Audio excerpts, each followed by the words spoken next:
जय हिंद दोस्तों 8वें वेतन आयोग पर सरकार की पाबंदियां, दायरा किया तय, इतना ही होगा फिटमेंट फैक्टर, चार्ट हुआ जारी। जी हां दोस्तों, अब आप ये सोचेंगे कि अब तो कई से चार्ट आएंगे 8वें पे कमीशन को लेकर के, क्योंकि 8वां पे कमीशन गठित हो चुका है।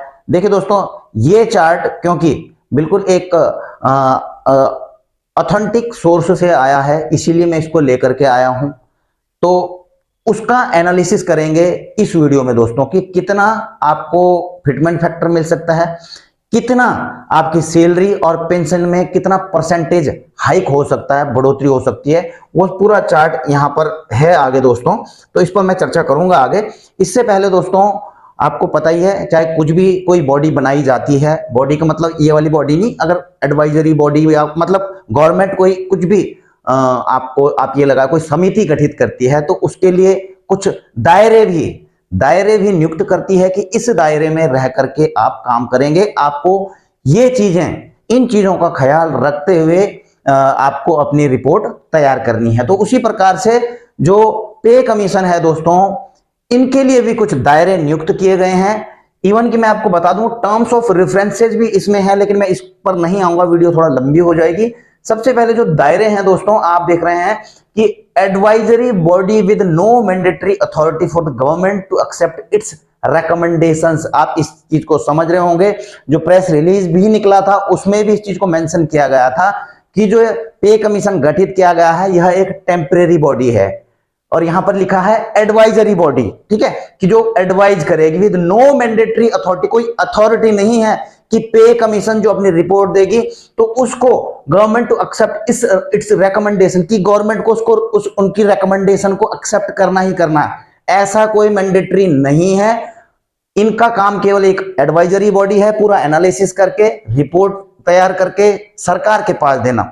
सरकार, कैबिनेट उसको अप्रूव करे ना करे, उसको उसमें बढ़ोतरी करे उसमें कम करे, ये सरकार के ऊपर है दोस्तों। एक तो ये रिस्ट्रिक्शंस हैं दोस्तों। दूसरा रिस्ट्रिक्शंस एडवाइजरी बॉडी के लिए, यानी कि जो पे कमीशन गठित हुआ है, setup by central government to review salaries, allowances and pension based on inflation. तो जो पे कमीशन है वो रिव्यू करेगी सेंट्रल गवर्नमेंट के जो सैलरीड हैं, पेंशनर्स हैं और उनके अलाउंसेज हैं दोस्तों, बेस्ड ऑन इन्फ्लेशन। जो महंगाई, आपको पता ही है, महंगाई के हिसाब से तय करेगी कि भाई कितनी बढ़नी चाहिए। इकोनॉमी, देश की इकोनॉमी का भी ख्याल रखना पड़ेगा कि भाई कितना अफोर्ड कर सकता है, कितना, ऐसा तो नहीं कि कुछ ज्यादा ही ऊपर चला गया या फिर ज्यादा ही नीचे चला गया। बिल्कुल बैलेंस करके मार्केट रेट्स, मार्केट्स में जो महंगाई बढ़ रही है मार्केट में, तो क्योंकि यहाँ कई जो उत्पाद होते हैं उनको भी इसमें शामिल किया जाता है, इसलिए मार्केट रेट्स को यहाँ पर शामिल किया गया है। और एक है दोस्तों, इसमें operates with in ministry of finance, department of expenditure with expert. जी हाँ दोस्तों, यह मिनिस्ट्री ऑफ फाइनेंस के डिपार्टमेंट ऑफ एक्सपेंडिचर के जो एक्सपर्ट्स हैं उनके साथ मिलकर के काम करेंगे।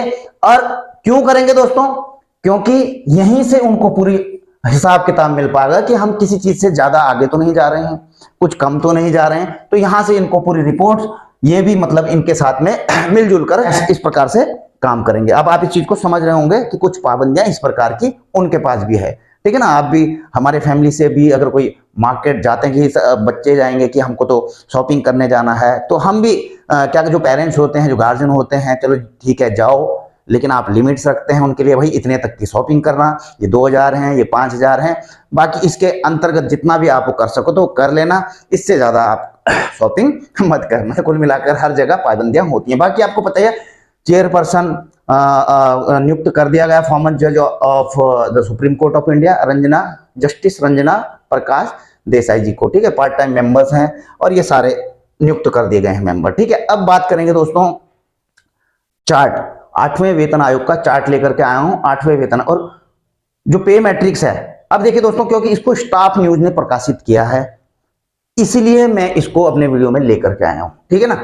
अब इसमें जो है 8वें वेतन आयोग में बेसिक सैलरी, जो संभावनाएं हैं दोस्तों, वो चीजें यहां पर दिखाई गई हैं। इसमें लेवल 1 से लेकर लेवल 18 तक का जो है अभी वेतन आयोग के आधार पर मिल रहा है, वो ये है दोस्तों। जो बेसिक है, जो बेसिक सैलरी है वो ये है, ठीक है ना। लेवल 1 में 18,000 रुपए मिनिमम बेसिक सैलरी है ही है।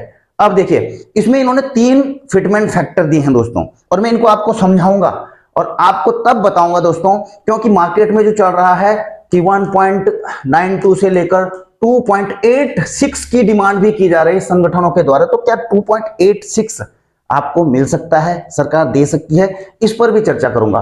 पहले तो आप यह समझ लीजिए दोस्तों कि अभी 18,000 है, फिटमेंट फैक्टर अगर 1.61 लगाया। अब देखिए 1.61 क्यों लगाया दोस्तों, क्योंकि अभी आपको पता है कि जनवरी में 61% एक्सपेक्टेड DADR हो जाएगा। तो उसमें क्या है दोस्तों, एक तो फुल यानी कि जो आपको 18,000 रुपए मिल रही है, इसको ये तो 100% हो गई, गुणा गया 1.61, यानी कि ये 61 क्या है आपका DADR जो ऑलरेडी आपका जनवरी में होगा। तो उसके हिसाब से आपकी जो सैलरी है वो हो जाएगी दोस्तों 18,000 से बढ़कर के 29,000 रुपए। आपका जो DADR है वो 0 हो जाएगा। ठीक है, अब देखिए अगर 18 से 29 होती तो कितनी बढ़ोतरी होगी, आप इस चीज को समझिए। इसमें है दोस्तों आपकी 0% बढ़ोतरी, यानी कि इसने तो होना ही होना है दोस्तों। अगर फिटमेंट फैक्टर 1.61 रहता है तो और इतना तो मिनिमम रहना ही रहना है। क्यों रहना है, क्योंकि आपका DA उसमें मर्ज हो रहा है। इतनी आप ऑलरेडी आज की डेट में बेसिक प्लस DA ले ही ले रहे हैं, आप समझ गए होंगे इस बात को। तो भैया इतना 0% तो बढ़ाएगी नहीं, गवर्नमेंट ने तो कुछ परसेंटेज अपनी तरफ से भी देना है ना। इतना तो आपका ऑलरेडी बन रहा है जो ये वाला है। ठीक है, इसके आगे आप देख लेना आप किस लेवल में आते हैं, तो ये तो आपको मिलना ही मिलना है। लेकिन गवर्नमेंट अब कितना बढ़ोतरी करती है परसेंटेज में, कि गवर्नमेंट ने ये पकड़ लिया आपका ये कितना हो गया। इसके बाद गवर्नमेंट अगर 14% बढ़ाती है, क्योंकि देखो यहां पर दिया गया है 1.84 का फॉर्मूला एक, ठीक है, ऐसा नहीं कहूंगा कि 1.84 मिल रहा है, लेकिन अगर 1.84 फिटमेंट फैक्टर देती है तो इसका मतलब दोस्तों आपकी जो सैलरी है और आपकी पेंशन है उसमें 14% की वृद्धि की जा रही है, जो कि लग नहीं रहा कि 14% की वृद्धि करेगी सरकार, ज्यादा ही करेगी दोस्तों, जो मेरा अनुमान है इससे ज्यादा ही करेगी। इसके बाद दूसरा फिटमेंट फैक्टर दिया है 1.96 का दोस्तों, ये वाला आप देख रहे हैं। अगर 1.96 की वृद्धि करती है, फिटमेंट फैक्टर लेकर के आती है, तो 18,000 से आपकी बेसिक जो सैलरी है वो 35,300 रुपए हो जाएगी। लेकिन बढ़ोतरी इसमें कितना हो रही है दोस्तों, कितना परसेंट गवर्नमेंट कर रही है, 22% की बढ़ोतरी। और उसी प्रकार से ये सारे हैं दोस्तों। ठीक है, इन सबको भी देख, मैं केवल ऊपर वाले से एक एग्जाम्पल के तौर पे आपको बता दे रहा हूं। ठीक है, तो ये अगर 22% की वृद्धि करती है तो फिटमेंट फैक्टर आएगा उसके लिए 1.96। तो क्या आपको लगता है कि 22% की, क्योंकि दोस्तों होना तो 20 से ऊपर ही ऊपर है। ठीक है, लेकिन अब अगर हम 22% से ऊपर चलते हैं कि यदि 30% आपकी सैलरी या पेंशन हाइक करती है, तो 30% सैलरी या हाइक करने के लिए गवर्नमेंट को 2.2 का फिटमेंट फैक्टर आपको देना पड़ेगा। 2.2, इस चीज को दोस्तों नोट कर लीजिए। अगर 2.2 का फिटमेंट फैक्टर आपको गवर्नमेंट की तरफ से दिया जाता है तो आपकी सैलरी 18,000 से बढ़कर के 37,700 रुपए हो जाएगी। ठीक है, अब बात करेंगे दोस्तों फैक्ट के ऊपर, जो डिमांड्स की जा रही हैं सेंट्रल गवर्नमेंट के कर्मचारी या संगठनों के द्वारा कि फिटमेंट फैक्टर गवर्नमेंट के द्वारा 2.86 दिया जाना चाहिए। तो क्या यह ग्राउंड में इंप्लीमेंट हो सकता है?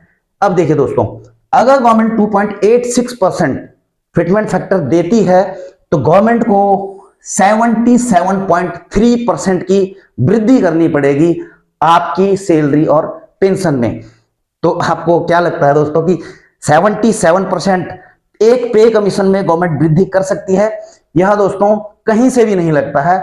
हार्डली मैं आपको बता दूं दोस्तों, आपका जो सैलरी है या पेंशन है इस पे कमीशन में 30 से 40% के बीच रह सकता है या 25 से 40% के बीच में रह सकता है। और इस चीज को लेकर के दोस्तों निष्कर्ष भी निकाला गया है, जो कंक्लूजन होता है। हालांकि मैं आपसे भी पूछना चाहूंगा, कमेंट बॉक्स में जरूर जाकर के लिखना कि कितना फिटमेंट फैक्टर गवर्नमेंट दे सकती है। लेकिन जो कंक्लूजन यहां पर निकल करके आ रहा है दोस्तों, पहली बात तो अभी फिटमेंट फैक्टर तय नहीं हुआ है, लेकिन कर्मचारी 2.86 की मांग भी कर रहे हैं। अगर ऐसा होता है तो 51,480 रुपए आपकी बेसिक सैलरी हो जाएगी, लेकिन ऐसा होने वाला है नहीं दोस्तों। ठीक है, सरकार 1.8 से लेकर 2.28 के बीच सोच रही है वृद्धि करने की, यानी कि 30,000 रुपए से लेकर के 46,000 रुपए तक आपकी बेसिक सैलरी जा सकती है। 18,000 से, मिनिमम की बात कर रहा हूं मैं दोस्तों, आपकी 18,000 से बढ़कर के 30,000 से लेकर के 46,000। अगर वृद्धि का फिटमेंट फैक्टर आता है 1.8 टू 2.28, अब खुद ही समझ लीजिए दोस्तों कि गवर्नमेंट कितना वृद्धि करेगी। और 1.8 से 2.28 तक आने के लिए गवर्नमेंट को 13 से 34% की वृद्धि करनी पड़ेगी। तो यह जो संभावनाएं हैं इस चीज का आ रहा है दोस्तों कि संभवतः गवर्नमेंट 13 से 34%, यानी कि वैसे 30% के आसपास अगर जाएगी दोस्तों, ये संभावनाएं हैं। इसमें आपका डीए दोस्तों रीसेट कर दिया जाएगा, 0 कर दिया जाएगा। आपकी जो पेंशन भत्ते और सेवा शर्तों में सुधार होंगे, लेकिन बजट सीमा के अंदर। यही वो रिस्ट्रिक्शंस हैं दोस्तों बजट की सीमा में, जो आपको मैंने पहले ही बता दिया था कि गवर्नमेंट ने कुछ अंकुश, क्या होते हैं अंकुश, ये समझ लीजिए आप, ठीक है, इन चीजों को, कि भाई इन चीजों को देखते हुए, ठीक है, जो है कंट्री की इकोनॉमी भी देखनी है, इन्फ्लेशन भी देखना है और मार्केट रेट्स भी देखने हैं, उसके अकॉर्डिंग जो लाइफ का स्टैंडर्ड होता है गवर्नमेंट के कर्मचारियों का, उस चीज को भी मेंटेन रखना है। तो ये सारी चीजों को देखते हुए दोस्तों आपकी सैलरी और पेंशन बढ़ाई जाएंगी। इसके टर्म्स ऑफ रेफरेंसेस जो हैं दोस्तों, मैं आपको नेक्स्ट किसी वीडियो में आपको बता दूंगा कि कौन से टर्म्स ऑफ रेफरेंसेस गवर्नमेंट की तरफ से अप्रूव किए गए हैं। और अंत में दोस्तों आपसे एक सवाल जरूर पूछना चाहूंगा कि who is the chairperson of the 8th central पे कमीशन कंस्टिट्यूटेड इन 2025। हालांकि इस वीडियो में आपको कई बार बता चुका हूं, आ चुका है, लेकिन ABCD दोस्तों, ये 4 ऑप्शन है आपके पास में। कमेंट बॉक्स में आप केवल ऑप्शन लिख सकते हैं, जो सही जवाब देगा दोस्तों उसको हार्ट दे दूंगा। बाकी आपकी तरफ से कोई भी राय है, कुछ कमेंट्स हैं, कमेंट बॉक्स में जाकर के आप लिख सकते हैं। वीडियो होगी यहीं पर थोड़ा लंबी हो रही है, समाप्त। तो जल्द मिलेंगे नई वीडियो में नई जानकारी के साथ। जय हिंद, वंदे मातरम।